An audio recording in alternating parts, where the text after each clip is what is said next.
Otro consejo que es muy práctico, este sí que es de método. Analízate Para actores. y pregunta qué es lo que das. Si tienes mi cara, ¿qué es lo que pasa? ¿Cómo funciona tu voz? Y si un defecto funciona como tal, esa es una característica maravillosa, porque trabajar con defectos nos da mucho miedo. Entonces, cuando aparece alguien una voz como Gracita Morales, es un chollo.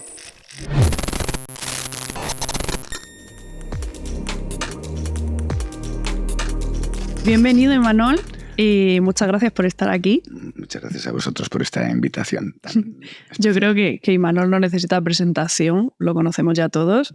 Para mí eres una figura como muy familiar, porque como he crecido viendo Cuéntame, con la familia siempre por la noche te juntabas y os veía. Entonces tengo la sensación de conocerte aunque no te conozca. Bueno, de conocer a tu personaje. Yo tampoco te conocía, pero hay algo que me resulta familiar. No sé a qué actriz te parece. ¿Me parezco a alguien? A alguna actriz, sí. No la tengo en la lengua, pero sí. Oye, pues encantado de reconocerte. Pues no me suelen sacar parecidos, así que si en algún momento te acuerdas... Sí, me acordaré, porque además es Eva Green. Puede ser, yo, sí, pero tiene esa cosa, sí. Es el color, ¿no? El color de la ceja, los ojos, lo que la luz que... Tu fotónica, digamos. Sí, ese rollo gótico, ¿no? Y la fotónica, esa capacidad de los fotones que tienen de construir tu cara con diferentes luces es lo que da los parecidos a... Bueno, mira, interesante. Tienes una fotónica envidiable. Soy fotónica, pues no me veo yo fotogénica, a lo mejor fotónica, pero fotogénica no me veo. Porque nosotros, hasta que te acostumbras a que eres como eres, te sigue pasando mucho tiempo. Pues mira, la primera pregunta que creo que se tiene que hacer es ¿cómo llegaste a ser actor o por qué decidiste ser actor? ¿Fue algo vocacional? ¿Fue algo que te surgió en algún momento? Yo creo que siempre he contado una verdad manipulada por el deseo. Yo siempre he contado que mi mayor capacidad cuando era chaval era comunicarme. Vivía en un lugar donde había mucha emigración con diferentes acentos del castellano, en un lugar donde la lengua propia era el euskera, pero no lo hablaba casi nadie. Y los que lo hablaban con acentos diferentes, o sea, de formas diferentes. Entre un valle y otro parecía que te habías ido a Suiza, no entendías nada. Y entonces la capacidad, el castellano, siempre el lenguaje siempre me sirvió. Yo nunca fui un tipo duro, nunca fui un mandamás, nunca fui un superdeportista, era un negociador. Era el tipo que todo el mundo quería que estuviera en un momento determinado, o para contar algo, o para contar si hacíamos una excursión, el que la contaba a la vuelta, porque era más imaginativo, más mentirosillo. Siempre contaba cosas de verdad, pero las aumentaba. Yo siempre he sido un aumentador de mi vida. Los que me conocen bien lo saben. Sí. Y yo pensé que era por eso, pero en realidad es eso. Pero además, eso me inculcó una cierta tendencia a hacer foco, a tener el foco. Y eso me hizo fijarme mucho en la gente que tenía foco. En aquel momento, los artistas, la gente famosa, lo era por algo. Era un círculo muy reducido, al que era dificilísimo entrar. Pero el que tenía que entrar, entraba. Incluso si alguien se resistía a entrar, como el padre de Miki, hubo un momento en que todos los compañeros dijeron: tienes el foco, tienes que estar ahí. Esa búsqueda de foco en mí no fue nunca... Me fijé y tuve mucha suerte de que me gustaba gente muy buena. Y entonces, a través de esa mímesis, empecé a ser actor. Hice de payaso en unas cosas con 7 años. Iba como con 14 y ya hice una cosa un poco más. Todavía recuerdo un poema: ven, hijo, no te separes, que lleve tu espalda moza la cruz de tu historia vieja, Castilla la vieja, llanura reseca. En fin, empecé como a manejar la palabra. Y la mímesis... No tenía una formación, yo estudié en un taller, no en una escuela. Digamos que llené la desinformación y la falta de formación a través de un aprendizaje casi mimético, de mucha escucha, de una valoración. Yo iba a los cineclubs y claro que me interesaba la temática de la película, pero me interesaba esos artistas que lo habían hecho, esa luz. Y a partir de ahí fue todo el desarrollo. Luego me descubrí en un momento que me gustaba el foco, pero que no me gustaba la invasión. Y que tenía oportunidad única, que era una genética y una forma. Nosotros nos hicimos famosos muy pronto porque con el cambio democrático se desheredó una parte de actores con una fisonomía que quedaron atrás, a muchos de ellos se les doblaba. Y los que veníamos más jóvenes éramos actores de verdad y nos parecíamos. Yo me parecía a Simón Andreu, me parecía a toda esa gente mayor que había hecho muchas películas. ¿Y crees que eso también tiene algo que ver? Claro, que te reconociese. Exacto, como... ese reconocimiento me hizo ir encontrando caminos, ¿no? Y la base del teatro. Pero yo siempre pensé que es que tenía ilusión. No, es que necesitaba foco. Tuve la gran suerte, convertí una vida que no era nada en una profesión de la que tengo que cuidar mucho porque a veces el éxito es algo tan neto y tan inevaluable que tienes que jugar con él un poco como con tus relaciones amorosas, ¿no? No puedes ser imponente, no puedes darle toda la bola del mundo, tienes que dejarle libertad, y tienes que dejarle libertad de opinión. Y tienes que defenderte de él, ¿no? Aún así, yo me defiendo, intento defender mi privacidad, pero si no hubiera foco, estaría dispuesto incluso a venderla, seguro ya, porque es lo que he necesitado en mi vida. Gracias a la vida no ha sido necesario ponerme en esa prueba, sí. Pero es esa necesidad de expresar. Lo tuyo ha sido más un descubrimiento que una vocación, sino Sí. has ido encontrándote en el camino que luego te ha hecho sentir pleno. Claro, y a no tener una vida de nada, ningún futuro, Sí. más que un futuro normal, hizo que valorara las cosas tremendamente. Cada día y ahora incluso llego más rápido a la conclusión. En realidad no, cuando algo que hago tiene un enorme éxito, ya no me afecta. De verdad que no le doy tanta importancia. Lo mismo que puedo ir a ver un estreno de una película en la que he participado y es muy floja, y salgo y no me afecta. O sea, no salgo y digo, ¿pero por qué he hecho esto? Sí. De alguna manera estoy más reconciliado con que hay que levantarse todos los días y que dentro del elemento que jugamos, el mundo se va a manejar a través del entretenimiento y la alimentación. No hay más. No hay ningún poder más. Sí, al final yo creo que hasta uno se va acostumbrando a todo, ¿no? Todo. Con redes también pasa y si te muchísimo. fijas, la mayoría de la publicidad está basada en el entretenimiento y la otra parte es la alimenticia. Son 3 de cada 5 alimentos. Y los nuevos alimentos, el nuevo comportamiento. Móvil en la mano, chetos, dulces, azúcar, grasa, harina, chetos, dulces, azúcar, grasa, harina, más chetos, dulces, azúcar, grasa, grafeno, grafeno, pam. Desde hace unos años estás con el tema de la alimentación mucho más, no sé si concienciado o Sí. cuidando muchísimo más tu alimentación. Sí, porque además tengo un complejo, tengo una ingesta, tengo problemas de digestiones lentas, tengo que cuidar mucho el colon, no tengo colesterol ni nada de eso, pero lo que no hago es ingestas, como sabes. Yo siempre que y me gusta comer, y voy a comer, y paso mi vida, pero siempre tengo que poner la postilla de ponme la cantidad que pueda terminar en el plato. Me da mucha pena ir a un sitio y yo tengo tendencia, no consigo comer tanto. Entonces, pero sí, sigo preocupado y además experiencias últimas me han alertado. Ahora están haciendo Muerte de un viajante en Uruguay y Argentina. Había un viaje que yo quería hacer por carretera, que es maravilloso, para enseñar a mi hijo, a John y a los demás, la pampa húmeda, lo que es el gran granero del mundo, lo que es esa inmensidad de praderas llenas de animales libres, por un lado, que ves al fondo, cientos de miles de vacas libres que mueren en el campo de manera dulce para que todo, y los trigos y las sojas.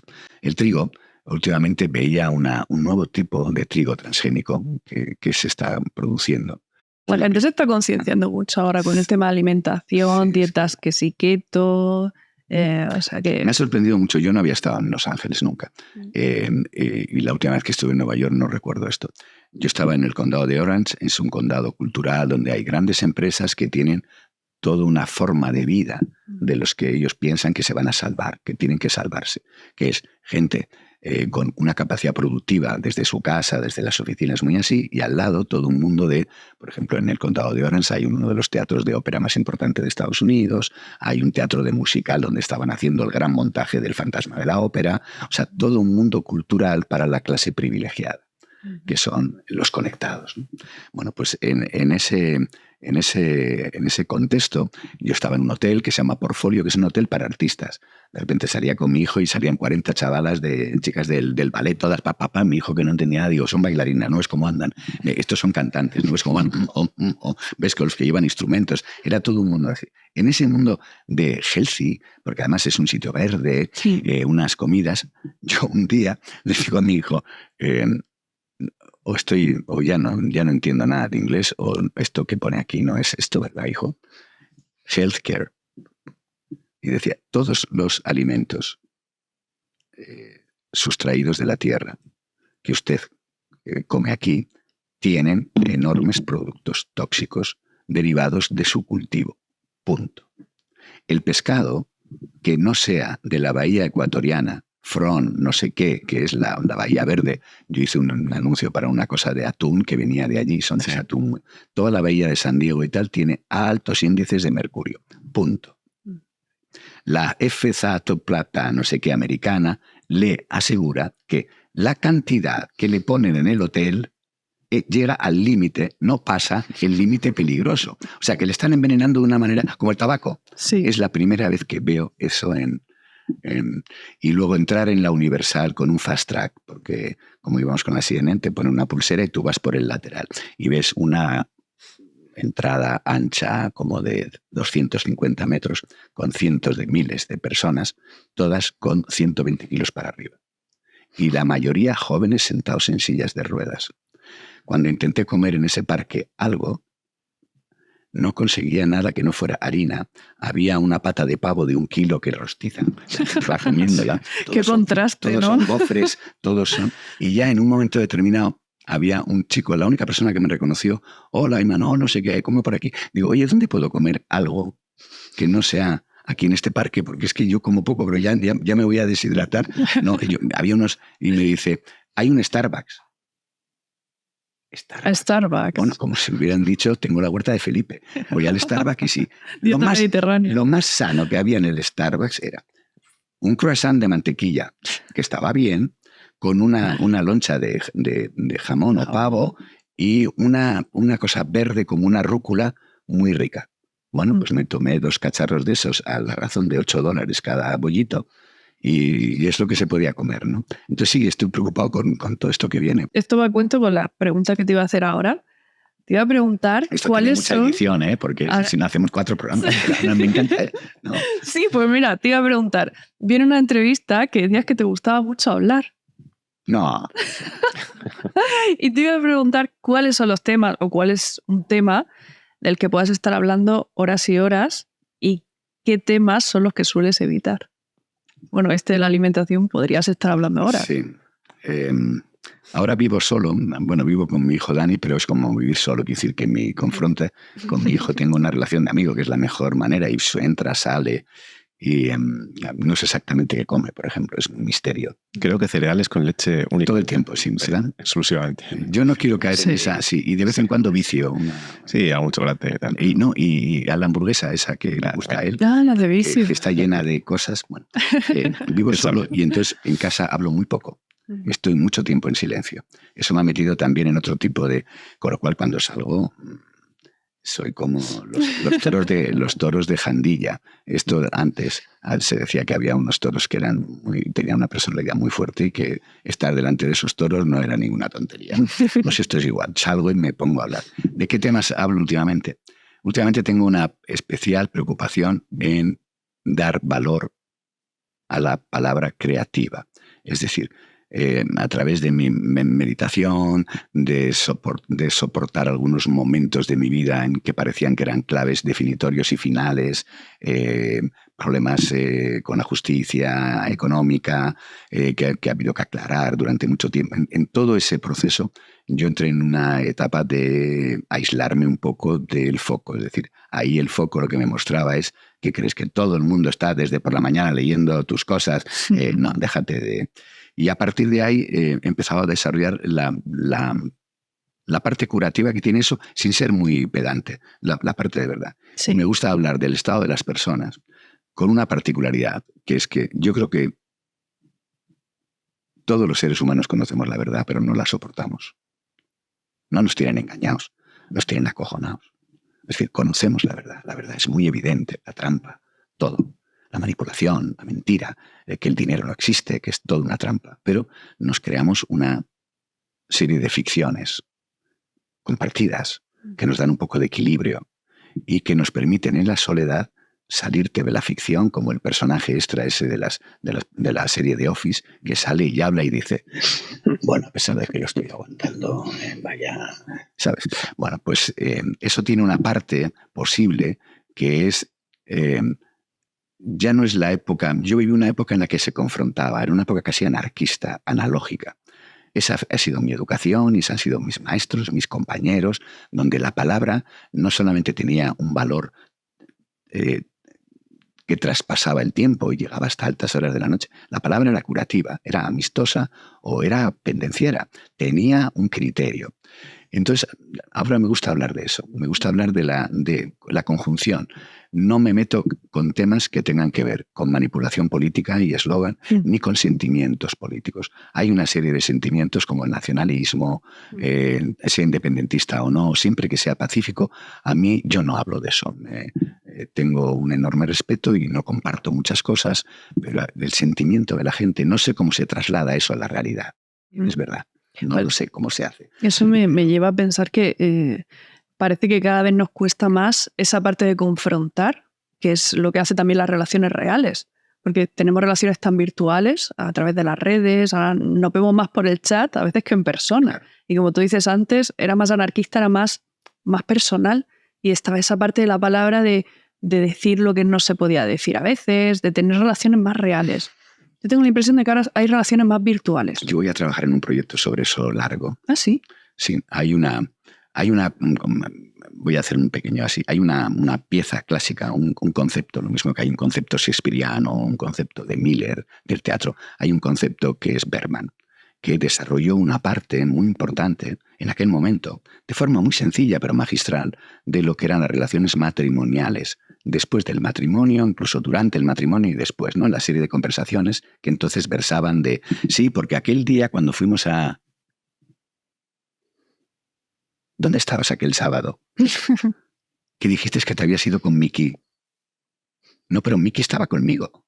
¿Sabes? Estas cosas de... Sí. Bueno, pues esa temática que ya no es preocupante, ahora se ha transformado. Hay una autora francesa que ha hecho un hit increíble de un nivel de diálogo importante, muy, muy inteligente, que se llama Lo que no se habla.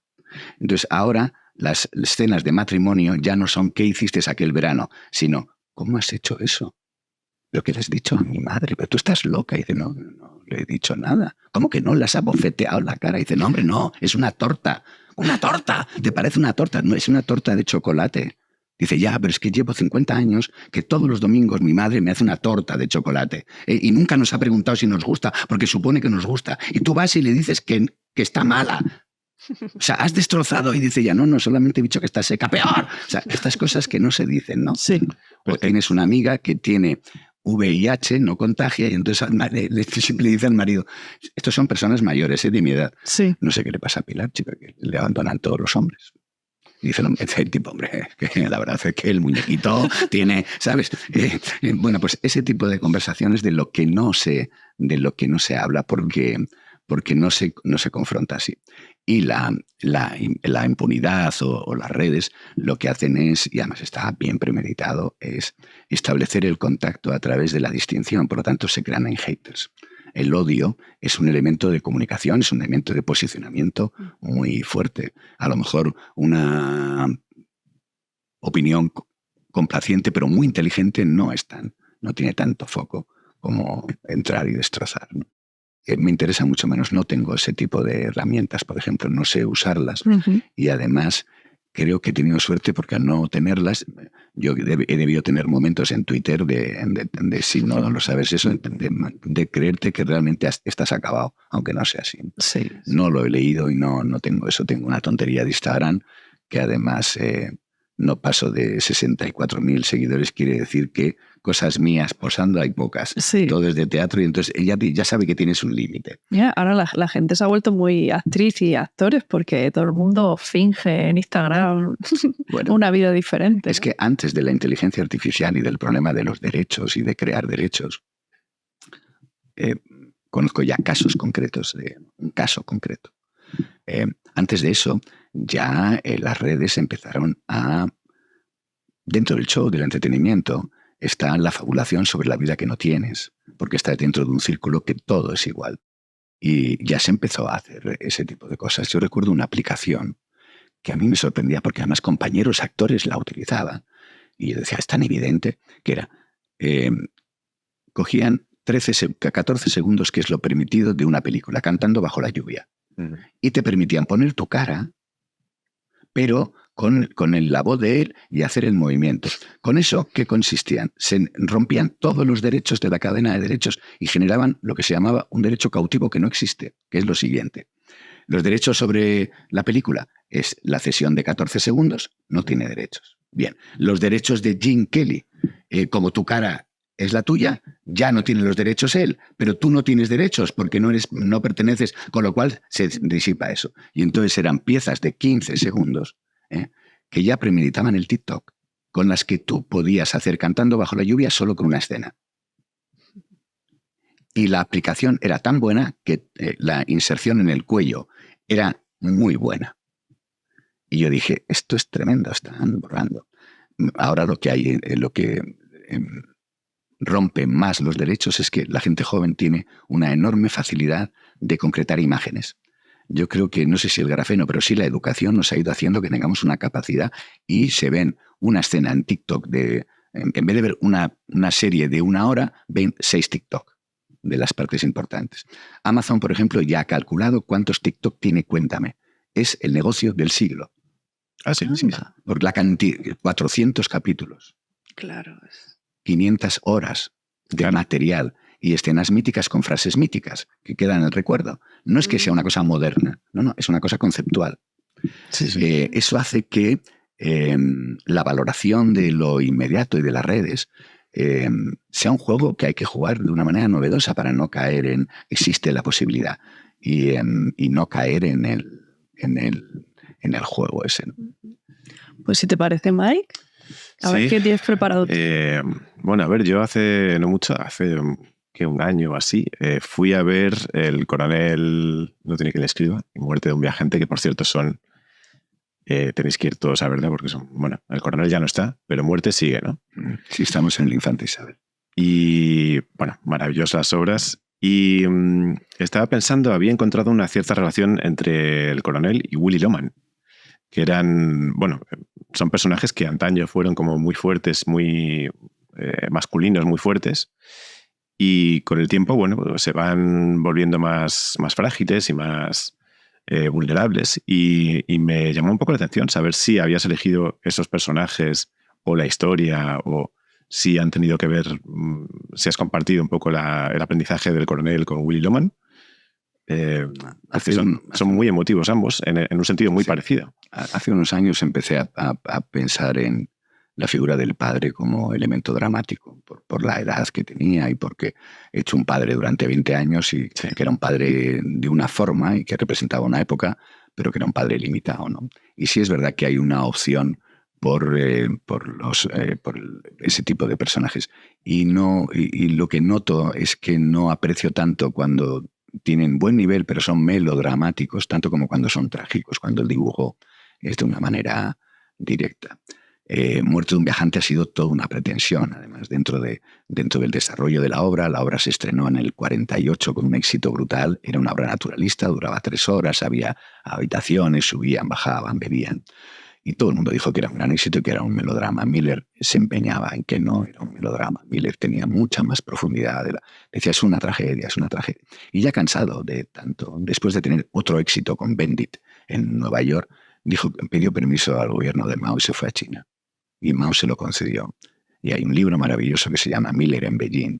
Durante un año con la Compañía Nacional China, que no conocía ninguna obra occidental, nada más que una obra de Chekhov, y el resto de las obras eran las de la mujer de Mao, que era autora y actriz. Con esos mimbres, esto le hubiera encantado a tu padre, lo de la autora mujer de Mao, y imagínate, ya hemos hacía operetas. La revolución cultural. Claro, todo esto. Es que me recuerdas ahora. Bueno, sí, es que con el padre de tipo y con esta gente, estas han sido unas cosas tremendas. Se plantea hacer nada en un sitio donde no hay capitalismo, no hay Chevrolets, no hay neveras Smer, no hay nada, no hay sueldo fijo, tampoco esto todo. Y entonces plantea un montaje durante un año y hace un espacio vacío con 3 sillas. Y la obra dura 2 horas y 10. Así. Pam, pam, pam, pam, pam, y se convierte en un concierto sonoro. Los chinos no sabían qué decían cuando hablaban de los Chevrolets. Sabían que era algo que todo el mundo tenía y que a todo el mundo engañaban con eso. Entonces hacían una especie... Y ese montaje es lo que curiosamente, él cuando vuelve, gente occidental que va dice, bueno, aparte del capricho de él, que es que hay que tener narices para dejar a Marilyn e irte a China a estar allí un año entero, hay que tener vocación, es que ha creado el concepto moderno del teatro. Ya lo creó entonces con los flashbacks en el 48 y ahora que el concepto moderno del teatro, casi todas las producciones de Londres, yo he visto ahora un Otelo metido en una caja militar en la guerra de Afganistán. A mí me encantaría hacer un Otelo en Melilla, mi Otelo de Melilla, con la Legión en 1960, por ejemplo.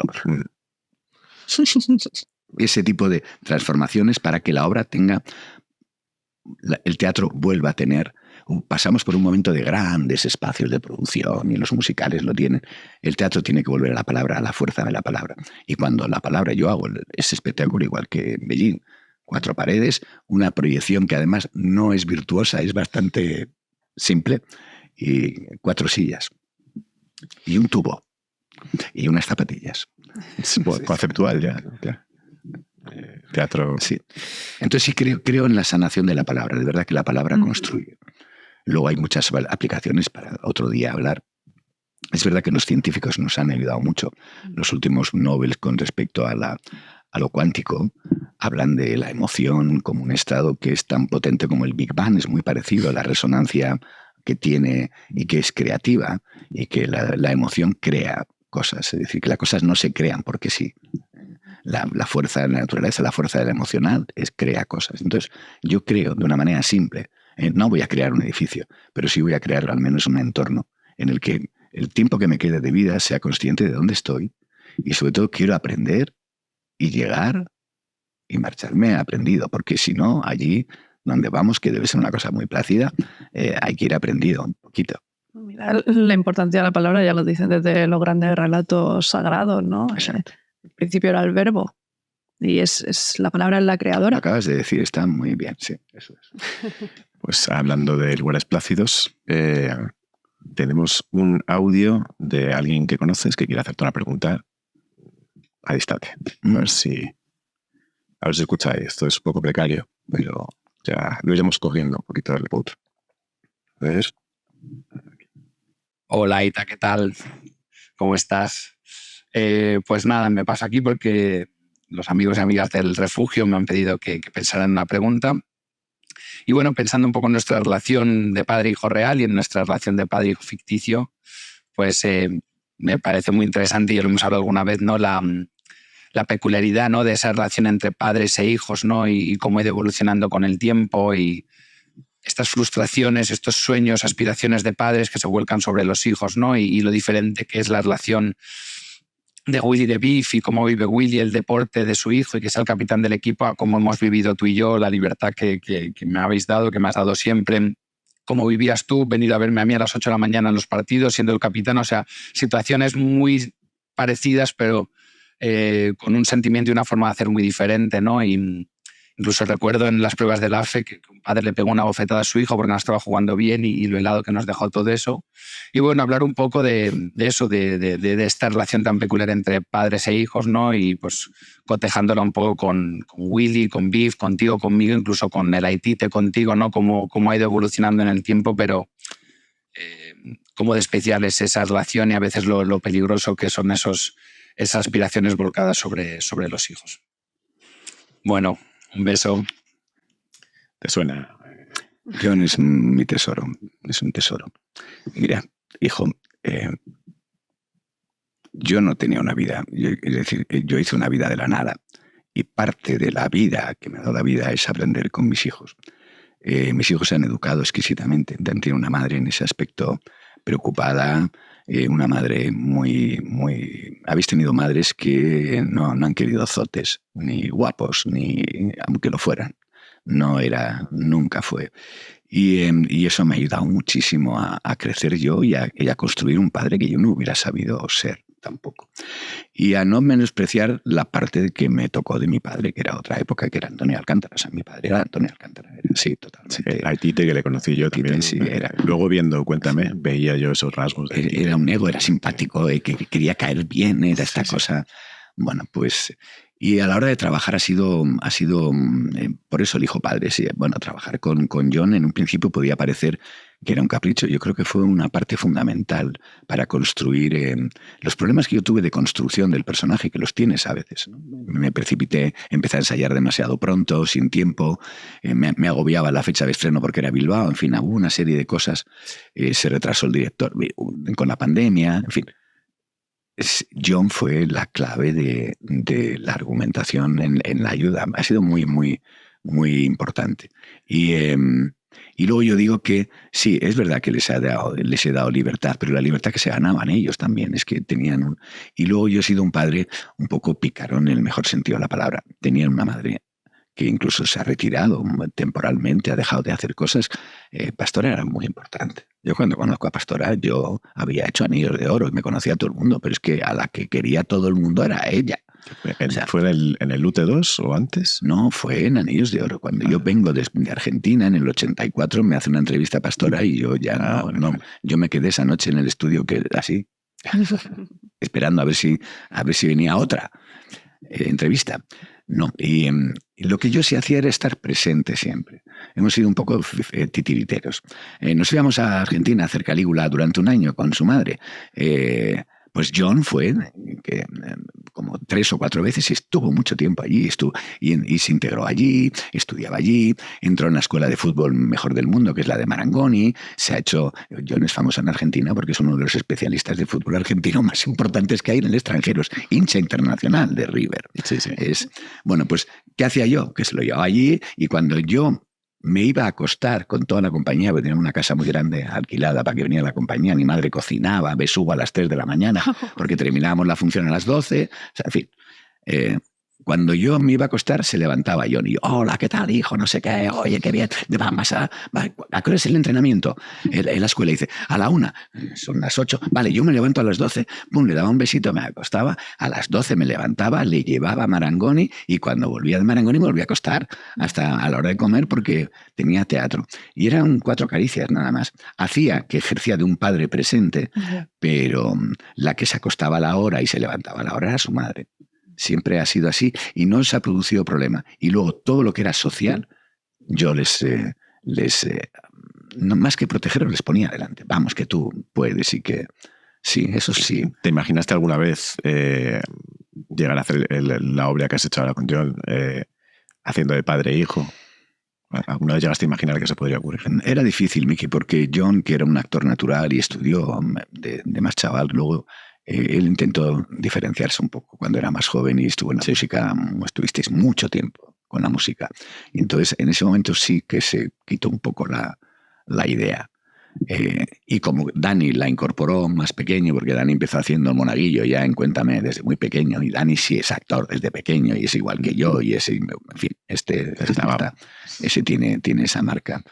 Lo que pasa es que va a trabajar en formas de trabajo diferentes que le van a diferenciar mucho de mí, pero genéticamente el hombre tiene ese mismo impulso, es un tipo alegre con eso. Bueno, No lo pensaba. Cuando lo pensé, vi que era una enorme posibilidad. Se trataba. Nuestra relación no es un hijo conflictivo que sea famoso y entonces tenga que reivindicarse en un teatro, ¿sabes? O no, John es un artista y ha sido muy poderoso. Sí. Me imagino un poco la relación en el escenario o fuera, que será una especie de orgullo de hijo mezclado con orgullo de padre o una especie como de orgullo de situación. Y mucho cuidado con imponer la disciplina. Cada uno tiene un carácter y en el teatro lo primero que tienes que aprender es cómo confrontar tu carácter con el trabajo. De tal forma que no aplaques tu carácter, pero que tampoco, por ejemplo, en el teatro, cuando se baja el telón, los 30 minutos siguientes no se dice nada. ¿Qué pasa? No se va y dice, ¿pero qué has hecho? Y John, en la música sí. En la música cada momento se está el sonido. Y entonces yo terminábamos una función y me veía venir a esa mole de tío, me echaba una bronca y hasta que yo conseguía calmar y decir, esto está prescrito, ya hablamos después, no me hables. Hasta que ya llega el tono de decir, oye, a mí no me hables cuando estoy entrando al camerino. Bueno, aprendimos a todo eso. Y luego lo que yo sentía en escena y lo que aportaba a John era un extra. Y nos ha ayudado mucho. En Argentina trabajamos en sitios muy grandes. 7 funciones, 12.000 espectadores. O sea, que sale a sitios de 1.000 y pico. Y en Buenos Aires tuvimos un problema. Y era un gran éxito, pero que estaba programado para 3 días en un teatro enorme, que en Argentina el mundo del espectáculo es como en Estados Unidos. Hay mucho teatro. Y cuando una cosa va bien, no se baja. Se deja una semana más porque hay mucho respeto al público. Y iba muy bien y no lo bajaron. Y entonces nos encontraron con que no teníamos sitio donde ir. Y había que meter 3.000 entradas que había vendidas. De gente de fuera que venía de fin de semana, porque era el fin de semana de los teatros, que venía gente de fuera. Y entonces, como no había sitio, nos metieron donde a tu padre y Sabina, en el ópera, que yo he estado en el ópera con tu padre y con Sabina, allí recitando, y el día que Sabina se puso afónico, no quisieron suspender el concierto y la gente pidió que yo recitara las canciones. Entonces he hecho un concierto, una parte minuto con Joaquín tocando y diciendo, mini, falda roja, falda azul, recitándolo, y Joaquín metiéndolo un poco por debajo. Bueno, pues en ese hoyo que se llama el agujero, cuando no hay sitio, ese día estaba libre. Era entre un concierto y otro, sin anunciar, sin carteles, porque estaban los 2 conciertos, venía un grupo americano además. Nos metimos ahí y cuando yo salí con 2.700 tíos, 350 metros hacia arriba, lo que es ese ámbito americano así, y vi el rebote de sonido, me quedé helado. Y John, que estaba tumbado en una esquina, así escuchando, me vio la cara de la actriz, que estábamos como desconcertados diciendo, esto es imposible.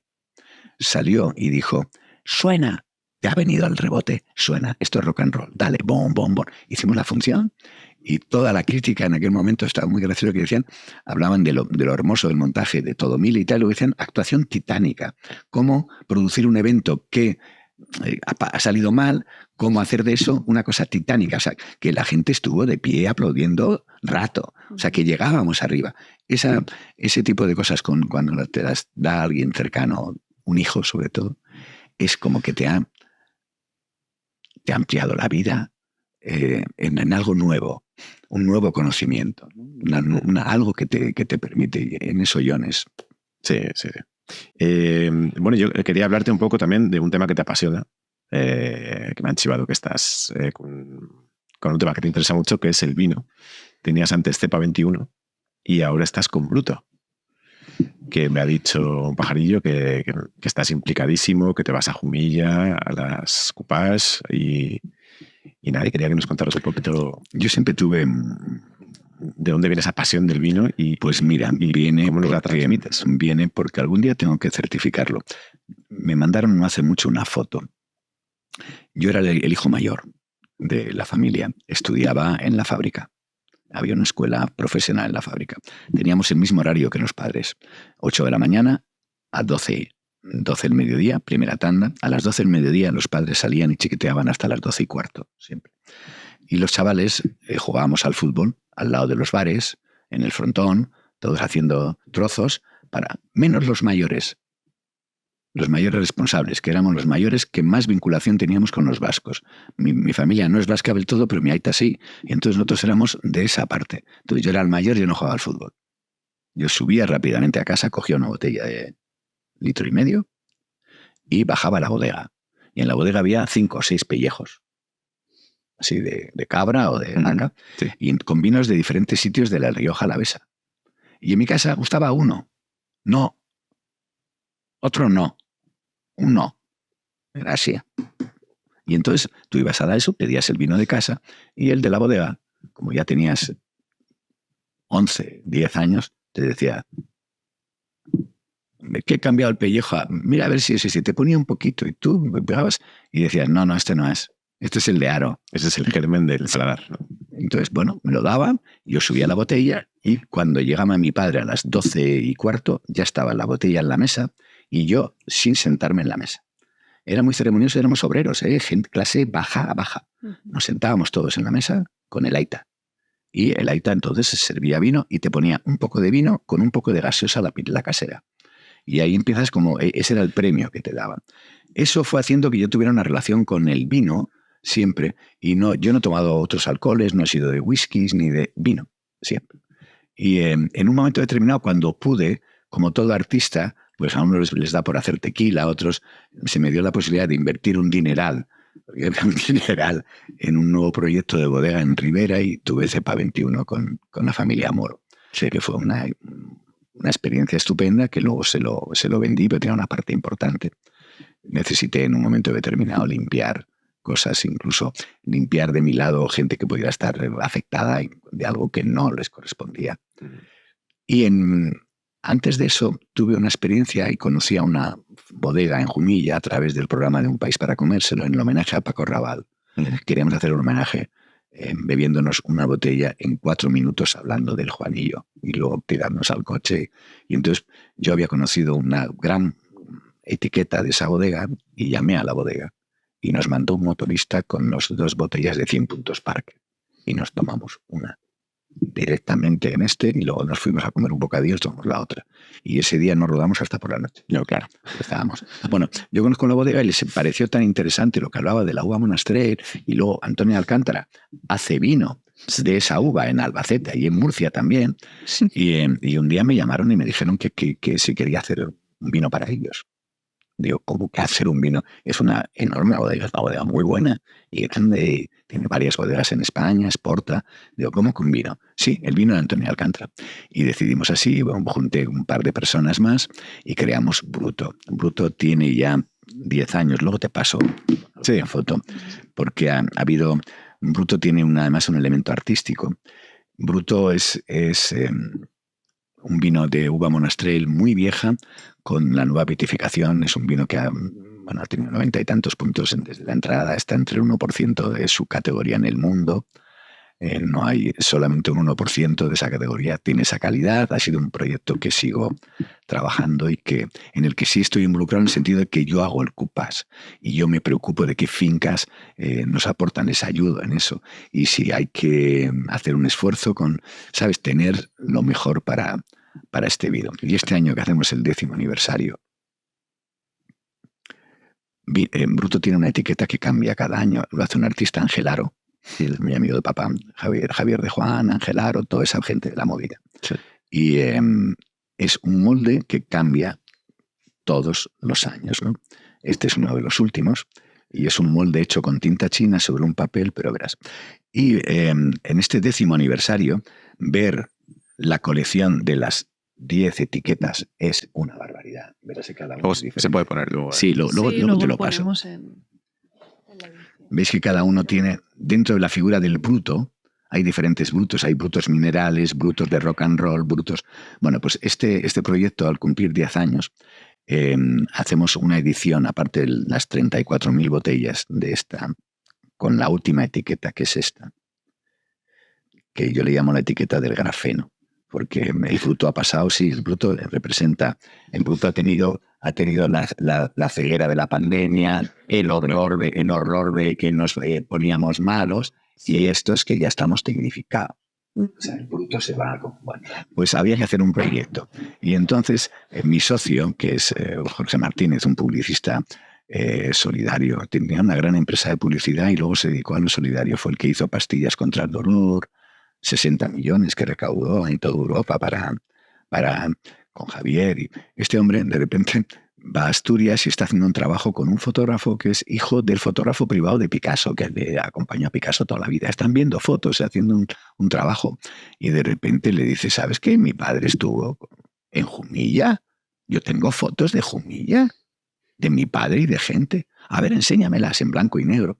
Y él estaba buscando para la etiqueta algo brutal, pero elegante, brutal, auténtico.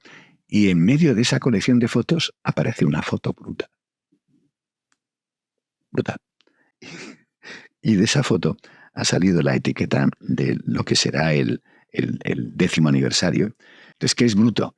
Es una apelación a mi instinto más auténtico con el vino. ¿Esto dónde se puede comprar? Eso. Ahora me ha dado curiosidad por probarlo. No, a ti te lo voy a regalar. Ay, qué bien. Sí. Muchas gracias. A ti te mando ese. No la Pero se compra en el Corte Inglés, se compra en la Viña, en las grandes vinotecas.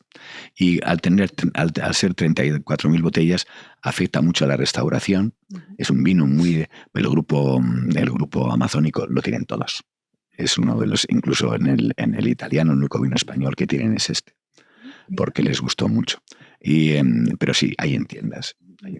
Y puedes encontrarte que de repente ahora mismo la añada para Navidades no tenemos del año va a ser del nuevo. Hemos agotado, ha tenido mucho éxito. Oh, qué bien.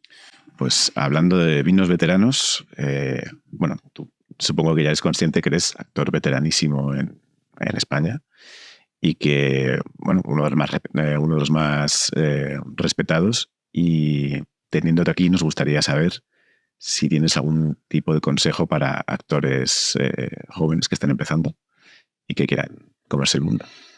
Últimamente tengo una ilusión que me surge y es dedicar, dentro de un tiempito no muy lejano, dedicar una parte a la docencia. Y a la hora de elegir la parte de la docencia, dónde quiero impartirla, qué proyecto quiero encarar, qué tiempo quiero dedicar y a quién va dedicado. Al principio se pensaba que podía ser a los profesionales, ayudar a cursos de cómo trabajar la cámara, cómo trabajar la relajación. Al final yo tengo un instinto para lo más joven. Me interesa mucho la primera educación artística. Es decir, antes de entrar en juegos y en métodos y en todo esto, la elaboración de la cabeza artística, ¿no? De la necesidad, del reconocimiento, del foco. Yo, el consejo que le doy a la gente es que tiene que determinar qué necesidad tiene. La más miserable sirve si le sirve a él. Si él solamente quiere ser un tipo simpático, gracioso, que haga TikTok, o si él simplemente está deseando que le metan en un programa a decir bobadas, o es un hombre que cada vez que va al María Guerrero tiembla, o cada vez que ve una película de Scorsese le importa un hombre o una mujer. Que piense que eso no es una carrera. Es decir, ahora la fama no se consigue de una manera premeditada, porque no hay círculos de famosos. Los famosos están trufados de otro tipo de gente, de otro tipo de actividades. Hay famosos por ser estúpidos. Y además lo generan, ¿no? Entonces lo que tiene que hacer es tener una convicción realmente y disfrutar del arte como artista y no agobiarse y formarse mucho y trabajar y aceptar todos los trabajos de momento. Al principio hay que hacer de todo, es verdad. Y luego yo les aconsejaría que lo lleven con mucha alegría, porque los momentos jodidos son durísimos y se pasan, y además esos miedos corresponden a la edad. El tener una actitud. A mí en tu casa siempre, el primer reconocimiento cariñoso que yo tenía de tu padre es que Manu siempre está. Manu está ahí y dices, Manu, vamos a... ¡Uah! Pues eso que viene de la necesidad de construir una vida que no tengo. No soy nadie, no sé nada, pues aunque vengan muy formados, que se consideren que no son nadie, no saben nada, entonces construyan esa vida. Y así irán siendo... Porque el tema del método, por ejemplo, El método es como lo de conducir, como lo de conducir. Dice, no, es que hay gente que le viene mucho mejor tener la mano en la palanca y llevarlo con la izquierda. Hay gente que... Bueno, pues estas son herramientas que todas sirven para encontrar en momentos soluciones. Lo importante Tú no tiras mucho del método en particular, ¿o no? No, los trucos, sí, a veces sí, pero fundamentalmente, y yo me he formado, yo no he estudiado, excepto después de ser profesional, donde he hecho una formación de todo tipo de elementos. Porque lo importante es la transformación que tú hagas con tu elemento, es decir, tu voz, el texto, el método te tiene que ayudar a no florearte, o sea, a conseguir cosas sin tener que prepararlas. Es como un mecanismo rápido, es como un turbo. Yo soy también muy partidario de trabajar la posición de uno, el entendimiento. Ahora con el espectador hay que ir muy fino porque se distrae enseguida. A mí no me suenan teléfonos, tengo una suerte. He hecho todo un show al principio, como sabes, para que no suenen teléfonos. Les hago todo un show a la gente, un regalito que les hago, que se ríen y que aplauden para intentar que no haya teléfonos. Pero nos pasó una vez en un pueblo de Murcia, donde un entendido, un chaval de 20 y tantos años, estaba viendo la función con la película de Dustin Hoffman aquí delante. Y auriculares. O sea, un auricular. A ese lo tenían que haber llevado obligado. Él estaba viendo, él es un apasionado de lo nuevo, es decir, es como asistir a un evento en diferido. Si estoy en el teatro, mejor verlo aquí. Hoffman, mira, y Manor hace una cosa también con la... Eso me puede pasar. Yo les aconsejo y que no... El círculo de protección que te decía de la fama de antes ya no existe. Por tanto, no hay que aspirar a eso. Los grandes resultados de la gente incluso que tiene impactos en lo nuevo, ¿no? Tener un impacto con Casa de Papel o con Élite son cosas muy poderosas porque de repente te levantas un día y tienes 15 millones de seguidores en una cosa que antes tenían 60.000 y te has levantado en Río de Janeiro, como le pasó a uno de estos que... ¿Cómo manejas eso? Bueno, pues todo eso, los que mejor lo llevan son los que no juegan al 100%. Y los que juegan al 100% se retiran un momento de la actuación y se dedican a publicitar, mientras esperan un proyecto interesante. Pero la mezcla de los dos es barato, es vulgar. Y eso lo ves en la televisión gratis, no tienes que hacer nada. Lo artístico es importante. Y luego, otro consejo que es muy práctico, este sí que es de método. Analízate para actores y pregunta qué es lo que das. Si tienes mi cara, que sepas qué es lo que das. Aprovechar tus puntos fuertes. Claro, qué es lo que pasa, cómo funciona tu voz. Y si un defecto funciona como tal, esa es una característica maravillosa, porque trabajar con defectos nos da mucho miedo. Entonces, cuando aparece alguien una voz como Gracita Morales, es un chollo. Sí, bueno, de ahí ya... Un chollo, es de verdad un chollo. Porque que sean de verdad auténticos y que no... Ahora lo tienen muy complicado porque hacen casting para todo. Si yo me fuera a hacer el lute ahora, me harían casting. Pero ya siendo lo que soy, me harían casting. Y mirando tus seguidores en Instagram. Bueno, claro. Sí, es algo bastante... Porque yo tengo ese hándicap, tengo la ventaja de la edad. Lo que sí aprendes de más mayor, si todo va bien y la vida te... Hablando del hándicap de la edad, no solamente para actores jóvenes que están empezando, también la veteranía en general es un grado que es impagable y es... Hay que saber desprenderse. Una de las claves ahora cuando tienes edad es que tú ya no tienes que demostrar nada, con lo cual te alivias un poco en el envoltorio, ¿no? Y trabajas sabiendo condiciones. Yo hay veces que estoy haciendo un trabajo y digo, es floja la peli, no sé si este problema existe, pero bueno, mi trabajo es hacerlo así y es así. Y los grandes textos, Loman, Hamlet, Rey Lear, Edipo, exigen actores con una experiencia que les permita no chulear. Loman tiene momentos para poner la muleta muy lejos y llamar y que venga, como 22 momentos.